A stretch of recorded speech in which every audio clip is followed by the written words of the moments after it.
China is adding, around 100 missile warheads to its arsenal every year. It's up to 500. It'll be up to 1,000 within a few years. So that's something that the Americans are taking more seriously. Richard Spencer, the Times' China correspondent, thank you for being with us. We've seen quite an angry reaction from China's foreign ministry and from state media to these reports about the US nuclear posture.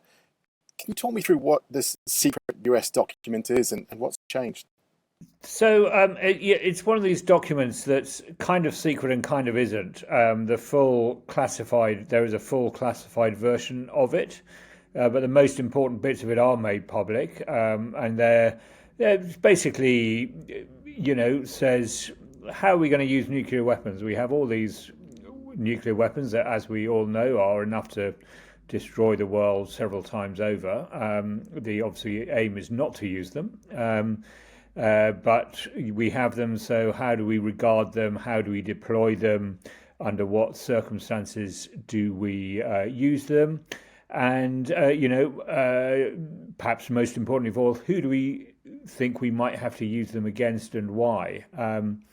And that policy is updated every few years because, the nature of the threat changes as America sees it, or, America's relations with other countries change. Now, the biggest issue facing nuclear proliferation at the moment, certainly from the Western perspective, is what's going on in Russia and Ukraine. And, there's a lot of chatter about whether Putin might consider using tactical nuclear weapons on the battlefield if he was starting to lose that war badly. He himself has said that, Russia, what's the word really? Consider it has the right to do anything to preserve Russia, which presumably for Putin means preserve Russia under its current form of rule, i.e. under Putin's rule. So that's a baseline threat that America has to take seriously, that we all have to take seriously. But that, in a way, hasn't changed. I mean, that's come to the fore since 2022 with the invasion of Ukraine. But Russia was always seen as the most likely adversary in terms of nuclear posture, as they call it, right back to the Cold War and the end of the Second World War and the invention of nuclear weapons. So that's not really changed. What has changed is this rapid modernization of the Chinese military and the increasing sense in America and indeed in China that the main sort of ideological and systemic conflict in the next century is going to be America against China. That Russia is one way or another a spent force. It's no longer a major world economy. It's no longer a top five world economy. It's no longer a top five in terms of population, although of course it is huge. It has so many internal problems that it's a kind of separate case, if you like, a hangover case. I think that's how America and China both see Russia at the moment. That might change, of course, you never know, but certainly that's the case at the moment. But China, obviously, and America, are squaring up over the Pacific, over Taiwan, over the South China Sea, over America's allies in the area, Japan, South Korea, the Philippines, all of which regard China as quite threatening in different ways. And China regards America as threatening. It regards American constant talk of democratization and regime change as a threat. So, there you have the grounds for future conflict. And China is modernizing its military. It's also modernizing its nuclear weapons. So, it had a very small number of nuclear weapons, actually, by international standards, only sort of 200 or 300 for years after it first did its weapons tests in the 60s. Chairman Mao, who oversaw that test, realized that China had to have a nuclear missile to be taken seriously, but always said nuclear weapons are a paper tiger because they can't be used. And he thought power came from a barrel of a gun, and so if you weren't going to use the gun, it couldn't, make you powerful. Now that's all changed. China is adding, around 100 missile warheads to its arsenal every year. It's up to 500. It'll be up to 1,000 within a few years. So that's something that the Americans are taking more seriously. You talk me through China's response. It was quite spiky to this report. Is this just part of squaring up?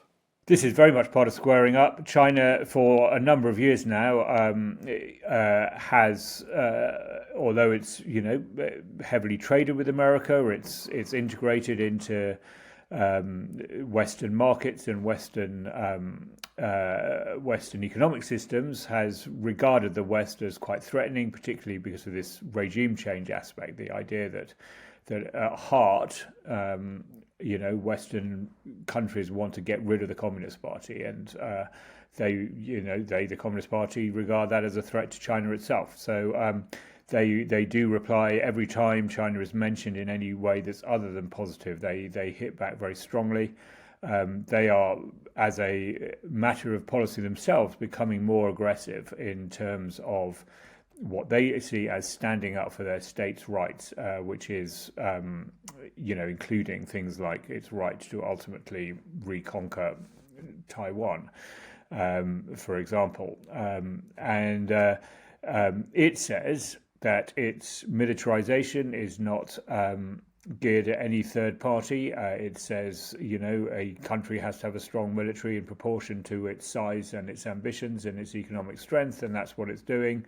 But I think there's a sort of game here. I mean, it knows that its nuclearization is, its main threat is America. It knows that this is going to be a back and forth.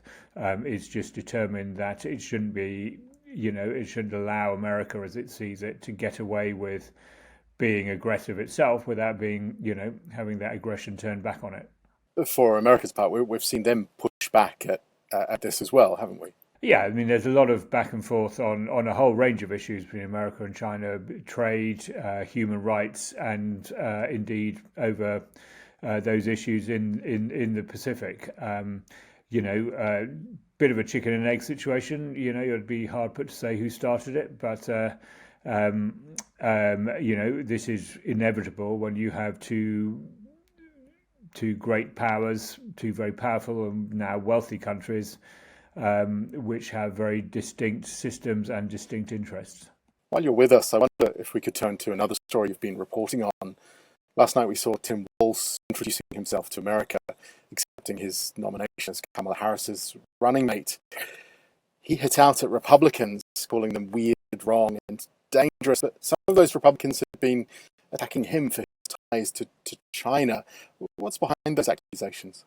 Yeah, I think this is very interesting, actually. I mean, it's interesting for me because, I've lived in China like he's lived in China, and I'm fascinated by the place, obviously. It's also quite interesting, I think, to look at America as, we get very broad brush images of America in Britain, partly because of itself. I mean, it paints itself in very broad brush images, particularly when it comes to politics. You have these sort of very sweeping statements about,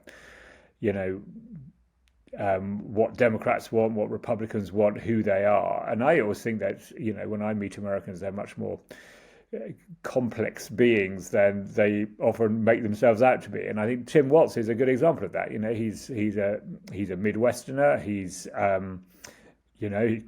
he prides himself on his sort of folksy, down to earth teacher background. He's not particularly wealthy. But he became a sort of politician and a governor, and so he sort of is part of the American elite as well. But in this case, he also has this kind of slightly weird for America backstory, but not weird, actually. There are lots of Americans who have this sort of international background that he has as well, despite not coming from an elite family, if you like. He worked in China for a year. He worked on a post-university program. He studied at a fairly, down-to-earth Midwestern college, and he trained as a teacher. And there's an American scheme. It's actually run out of Harvard, but it's not just for Harvard people. It's for any graduates to go and teach for a year in China, give them a bit of exposure to a very different culture. And this he did this in '89, which was a big year in China because it was the year of the Tiananmen Square protests and the crackdown, the massacre at the end of that. An incredible time to be in China, and it had a big effect on him. And as you know, in my view, exactly as such programs ought to have, it gave him a very nuanced picture of China. He's become since then a very active spokesman for human rights in China. He's met Chinese activists. He's met Hong Kong activists since the crackdown in Hong Kong. He's met the Dalai Lama, but he's also opposed some of the sort of sweeping anti-China measures that have come up in the last few years out of this, growing hostility between America and China, and said, we also have to look at China as a potential partner, as someone that we have to share this planet with, as a country we have to share this planet with. And of course, he has, because he's lived in China, he's very able to make the distinction between a regime and Chinese people, and see that's the relationship between a government and its people is a complex and subtle one, which of course as I said, go back to what I said at the beginning, is actually something that is worth bearing in mind about America as well, even if it forgets it itself sometimes.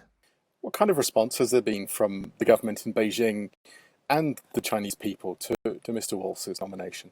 Yeah, there's a lot of nervousness, actually, I think. China, again, partly as a result of the way America presents itself, likes to portray the rest of the world as either being pro-China or anti-China, So in Chinese terms, you're a friend of China or someone with instinctive hostility towards China. That's how they look at it. You're either an imperialist or possibly even racist or a xenophobe. That's how they see the China hawks as, that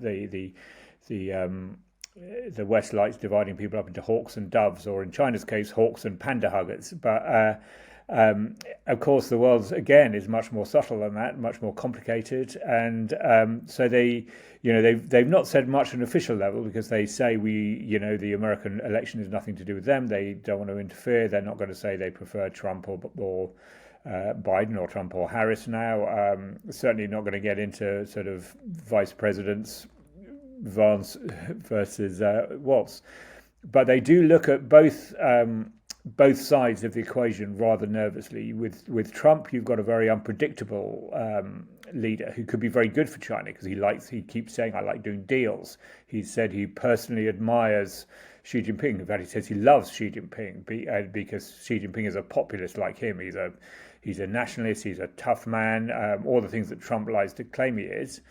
But of course, he's also, America first.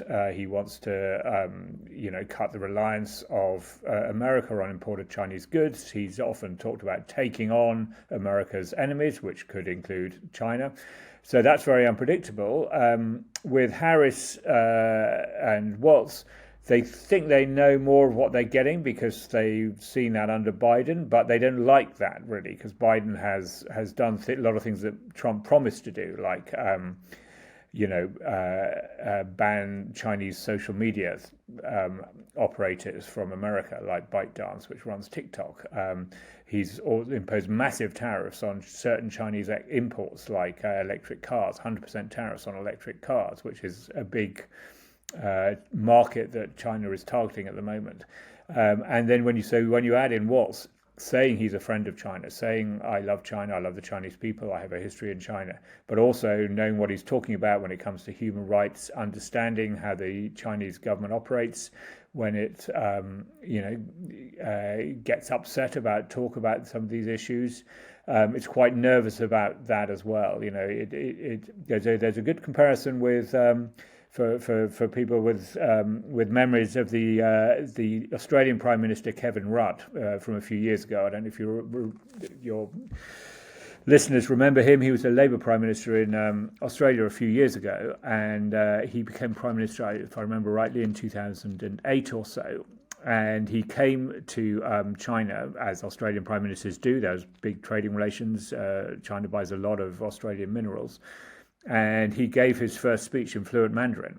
which came as a sort of like a bit of a jaw-dropping moment because Chinese are not used to that, and Brad had been, in his younger days, had been a diplomat in China and had learnt Mandarin, and so that came as a shock. And so he was immediately sort of praised as a friend of China. This was amazing. Everyone loved it. The Chinese internet went mad for and discussed his accent and were really pleased. I mean, it's a kind of, as you would be, understandable. You're a billion of the world's people and nobody speaks your language, and then someone does come along and manages to speak your language. It's quite an amazing moment. Unfortunately, he also knew China, and he kind of, when he was very careful about sort of not falling for Chinese diplomatic overtures that other leaders might have, fallen for, to sort of, to put human rights issues on one side. He was very clear about standing up for what he saw as Australian national interests, making sure that sort of China's relations with Australia were moderated by some of the things that he was aware of as someone who'd watched China for a long time. And it all went sour very quickly, and they ended up really disliking Rudd, partly because he was seen as a sort of friend who'd betrayed them, someone who spoke their language but still wasn't going to dance to their tune. So I think that dynamic is going to be quite interesting to watch with Tim Walz if he becomes vice president. So is it your sense that Tim Walz, with his nuanced view of China, is going to rebuild that kind of mutual trust that the Global Times newspaper keeps calling for, or will he hinder that building of trust? Well, it's a really good question. It's a really, really good question. I think with goodwill on both sides, which is not there with Trump, right? So Trump says he has no goodwill towards any other country other than America. So, China says it doesn't like that, but it kind of knows where it is with presidents like that, and China has always strangely got on better with Republican presidents than Democratic presidents, despite the Republicans being the more hawkish, aggressive, America first generally type of party, because China feels it knows where they are. So Mao came in brought China into the cold with Nixon, the famous Mao-Nixon meeting in '72. And all that. They got on very well with both Bushes. George Bush Sr. had been the American ambassador to China, and he kind of, although he was president when the Tiananmen Square massacre happened, and although he reacted with outrage and imposed arms embargo on China as a punishment and all the rest of it, he also made sure that China didn't, fully end up in the cold in terms of America, and trade relations resumed pretty quickly. And his son, George Bush Jr., also had quite good relations with China, and there were some quite important diplomatic things going on in 2000 and 2004, particularly when it came to the post 9/11 issues. America got quite a lot of support from America. America got quite a lot of support from China after that, which was why when relations did sour, China felt particularly bitter that it had come to America in its time of need, and hadn't been rewarded for that. Though in fact it had been, but that's another issue. So it kind of knows where it is with Republican presidents. With these Democrats who, hold out the hand of friendship and then say, oh yes, but Dalai Lama, human rights, workers in the Midwest, etc., etc., etc. They're never quite. They feel they're never quite sure where they are with Democrats. Richard, thank you very much for your time. That's a pleasure.